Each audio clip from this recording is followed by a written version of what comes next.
Hi everybody. I wanted to talk today a little bit about the tools that I use to create my own random abstract shapes, coloring pages.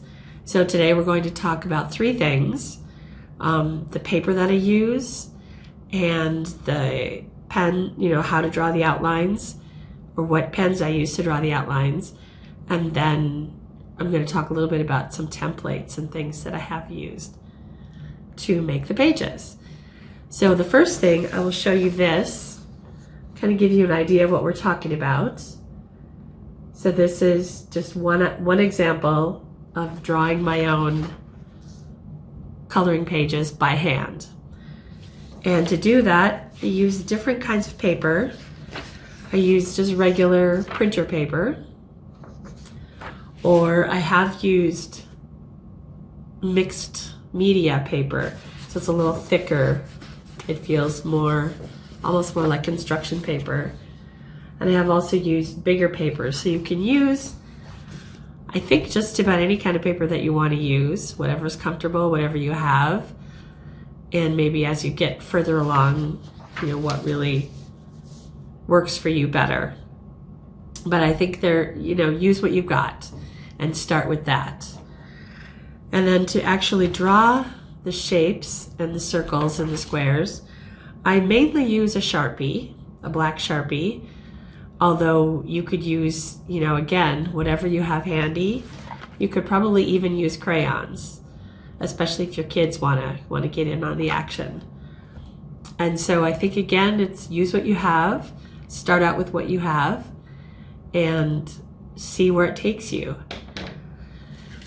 And then the other thing, well, in the beginning when I start, I don't use any templates or any rulers or anything. I just kind of draw freehand. And then later on you can change and you can start adding templates that you might have. And the easiest one is a ruler, because a lot of people have a ruler. If you don't have a ruler, you can use any kind of straight edge to help draw straight lines, make squares, make circles, whatever. Well, I suppose it would be hard to make a circle, but you get the idea. Then I got this other packet online, and it has a lot of different shapes. There's 5 different templates: squares, hexagon, and rectangles. And I got these online, and I really like them. I don't remember how much they are, maybe $7, $8, $9. So again, you don't have to invest in this, but if you're so inclined, you can.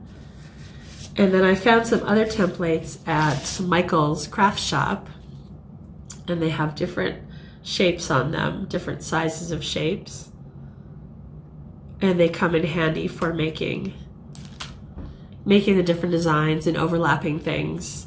Or maybe you have a protractor at your house already, or maybe you use the box of crayons to draw a square, a can of soup, a glass, whatever you have. You don't have to spend a lot of money to do any of this. You can use what you have in your house. I don't think there really is anything right or wrong, good or bad. It just is. Use what you have. And those are some of the examples of what I've used. The paper that I've used, the pens for making the outlines, and various templates. I'm going to leave an attachment below the video here that has links to the various templates that I've used in case you wanted to check them out. But again, you don't need anything special to do these all by hand. Thanks for listening. Let me know if you have any other shapes or items you use to make your shapes. It would be really fun to know. Thanks a lot for listening. Bye.